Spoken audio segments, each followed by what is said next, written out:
बात कर लेते हैं। कांग्रेस अध्यक्ष मल्लिकार्जुन खड़गे ने प्रयागराज में जारी महाकुंभ को लेकर एक बड़ा बयान दे दिया। उन्होंने कहा कि बीजेपी नेताओं में गंगा स्नान की होड़ लगी है, लेकिन इससे कोई गरीबी दूर नहीं होने वाली है।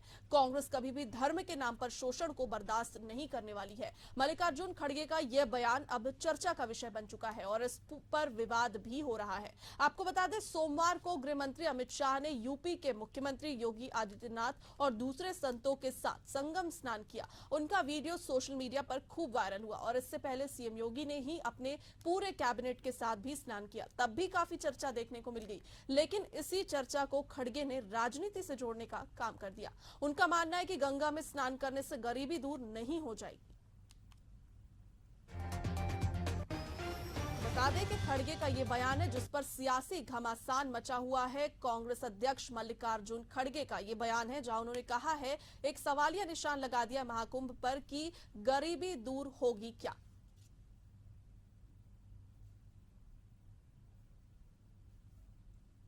अरे भाई, गंगा में डुबकी लेने से गरीबी दूर होती क्या? आपको खाना मिलता पेट को। मैं किसी की आस्था के ऊपर ठोस नहीं लगाना चाहता हूं। अगर किसी को दुख हुआ तो मैं माफी चाहता हूं, लेकिन आप बताइए, अरे जब बच्चा भूखा मर रहा है, बच्चा स्कूल में नहीं जा रहा है, मजदूरों को मजदूरी नहीं मिल रही है, जब ये है तो ये लोग जाकर हजारों रुपए खर्च करके कंपटीशन पे डुबकियां मार रहे। कंपटीशन में एक डुबकी मारता तो, और जब तक वो टीवी में अच्छा नहीं आता तब तक डुबकी मारते रहते। ऐसे लोगों से देश की भलाई होने वाले नहीं है। हमारी आस्था भगवान में है, कर सकते हैं, हर एक को आजादी है।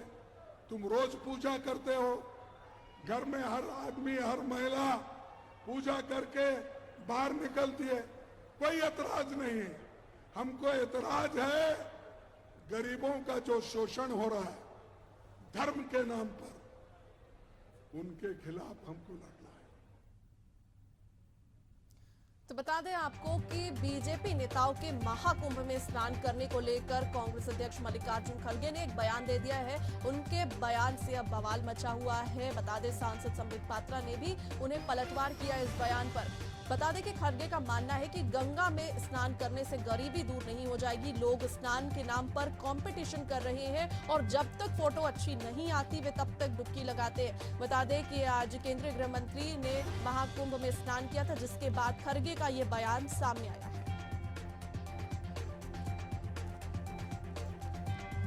तो इस पूरे मामले पर हमारे साथ बीजेपी विधायक धर्मलाल कौशिक जी जुड़ चुके हैं। धर्मलाल जी, आपसे जानना चाहेंगे कि कांग्रेस ने एक बात कही है, मल्लिकार्जुन खड़गे जी ने कहा है कि कुंभ में गरीबी खत्म होगी क्या। लोग वहां पर कंपटीशन कर रहे हैं, बीजेपी वाले जाकर वहां पर फोटो सेशन कर रहे हैं, ऐसा उनका कहना है।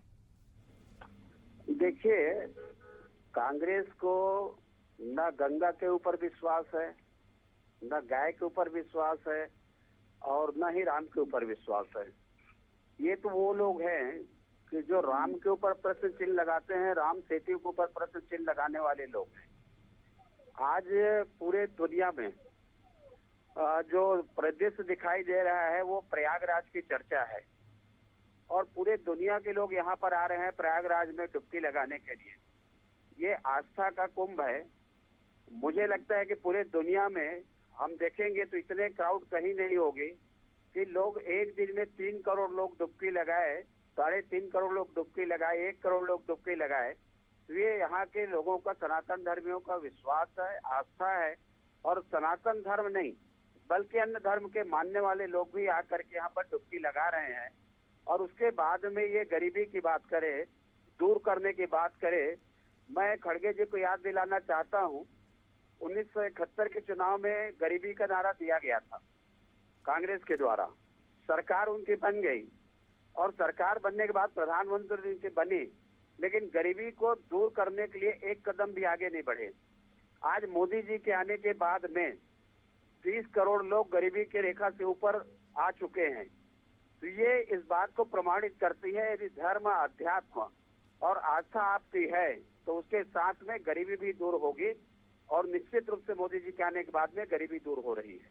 जी सर, लेकिन खड़गे जी का कहना है कि बीजेपी के नेता जाकर फेम के लिए वहां पर डुबकियां लगा रहे हैं, इससे गरीबी दूर नहीं होगी, आम जनता को इसका कोई फायदा नहीं हो रहा है। इस पर क्या कहेंगे सर?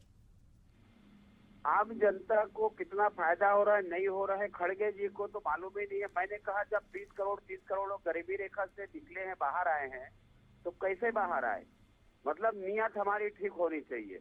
हमारी सरकार चल रही है, हमारी नीयत ठीक है, मोदी जी की नीयत ठीक है, अमित शाह जी की नीयत ठीक है और उनके नीयत ठीक है, तो इसके कारण में लोग गरीबी रेखा से बाहर आए। आज उनको मकान मिल रहा है, मुफ्त में चावल मिल रहा है, रसोई गैस का कनेक्शन उनको मिल रहा है, 11 करोड़ कनेक्शन उनको मिला है।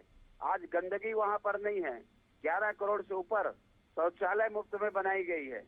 उसके बाद भी ये बात उनको समझ में क्यों नहीं आ रही है, मुझे नहीं मालूम।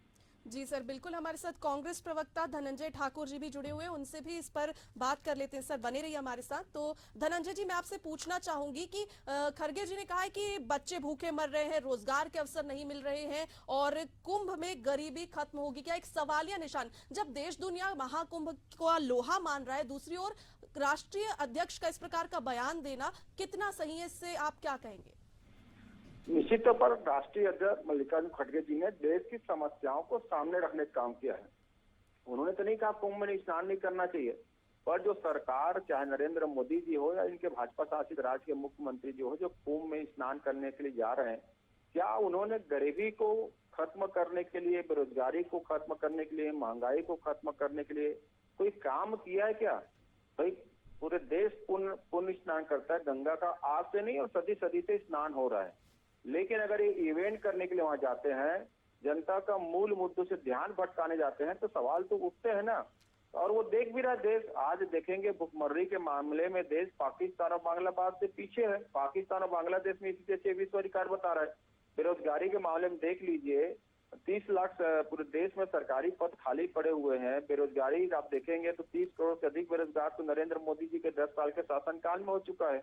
आप देखेंगे जिस प्रकार से 80 करोड़ लोग ऐसे ही देश के जिनके पास रोजगार था, जिनके पास खुद के काम थे, जो सक्षम हुआ करते थे, आज जो 5 किलो अनाज देने के दावे खुद कर रहे हैं। बेरोजगारी देखेंगे, मनमोहन सिंह की सरकार में जो नीतिगत परिवर्तन आया था, 23 करोड़ लोग बेरोजगारी से बाहर हुए थे। आज देश के हालात है कि 80 करोड़ लोग बेरोजगार हैं, उनके पास रोज खाने का नहीं है। यही तो प्रमाण है ना। तो ये कितना भी नरेंद्र मोदी जी का गुणगान कर ले, पूरी तरीका से भाजपा की केंद्र की सरकार, राज्यों की सरकार असफल हो चुकी है और इनकी नीयत ही खोट है। आप देखेंगे जिस प्रकार से सरकारी संपत्तियों को बेचा जा रहा है, सरकारी जो नवरत्न कंपनियां हैं, जहां लोगों को सरकारी नौकरी मिलता था, उनमें नौकरी देना ना पड़े इसलिए इसको निजीकरण किया जा रहा है। लोगों को ट्रेन नहीं मिल पा रहा है। छत्तीसगढ़ की मैं बात कर लेता हूँ, जब से भाजपा की सरकार बनी हुई है, यहाँ पे स्वास्थ्य की सुविधाएं लचर हो चुकी है। अस्पतालों में दवाइयां नहीं है, चिकित्सक नहीं है, सुविधाएं लोगों को नहीं मिल पा रही है। छत्तीसगढ़ में 3000 जो शिक्षक बीएड धारी थे लगभग, उनको नौकरी से बाहर कर दिया गया है। पुलिस भर्ती में, रक्षक भर्ती में लगातार घोटाले की बात सामने आ रही है। जनता के ऊपर टैक्स तो ही लादा जा रहा है ना। आज स्थिति है कि अगर घरेलू सामान की हम बात कर ले तो सिलेंडर महंगा हो चुका है। कांग्रेस शासन काल में जो 450 पर गैस सिलेंडर था, आज लगभग 1100-1200 में लोग खरीद रहे हैं। ट्रेन के टिकट की मैं बात कर लेता हूँ, जहाँ सारनाथ, रायपुर से सारनाथ जाने में जो टिकटें 270 रुपए से कम लगती थी, आज उसे टिकट देख लीजिए, समय पर ट्रेन नहीं मिल पाता है। दवाइयों का दाम आसमान छू रहे हैं। खाने का तेल देखेंगे, जहां कांग्रेस शासनकाल के दौरान 70 रुपए किलो था, आज 180 रुपए किलो से कोई भी नीचे खाने का तेल नहीं है। राहल दाल की अगर मैं बात कर लेता हूँ, 60-65 किलो में राहल दाल मिलता था, आज 170 रुपए किलो है।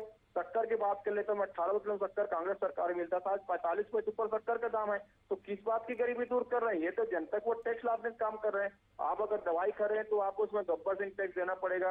आप पॉपकॉर्न खा रहे हैं, इसमें आपको गब्बर सिंह टैक्स देना पड़ेगा। अरे दुर्भाग्य की बात है, स्टेशन के शौचालय का अगर उपयोग करते हैं उसमें तो जीएसटी ले रहे हैं। ये छोड़े किस चीज को है? ये तो गरीब व्यक्ति के ऊपर कर भार लगाकर उसको और गरीब बना रहे हैं। तो नीयत किसकी खोट है? नरेंद्र मोदी जी की सरकार की नीयत खोट है। हम तो गरीबी के उत्थान की बात करते हैं, जहां आप देखेंगे पूरे देश में चंद पूंजीपतियों का 45,000 करोड़ का कर्ज माफ कर दिया जाता है, हमारे किसानों का कर्ज माफ नहीं किया जाता है। बेरोजगार युवक यहाँ पे देखेंगे किस प्रकार की स्थिति, लगातार आंदोलन कर रहे हैं। तो स्वाभाविक सी बात है भाई, आप काम देंगे, काम की व्यवस्था करेंगे, किसान आंदोलन कर रहे हैं, युवा आंदोलन कर रहे हैं, तो आप कैसे कह सकते हैं नरेंद्र मोदी ने काम किया है? पूरा देश देख रहा है उस चीजों को। जी धनंजय जी, जैसा आपने कहा और हमारे साथ इस चर्चा में जुड़ने के लिए आप दोनों मेहमानों का बहुत शुक्रिया सर। तो बता दें कि कांग्रेस अध्यक्ष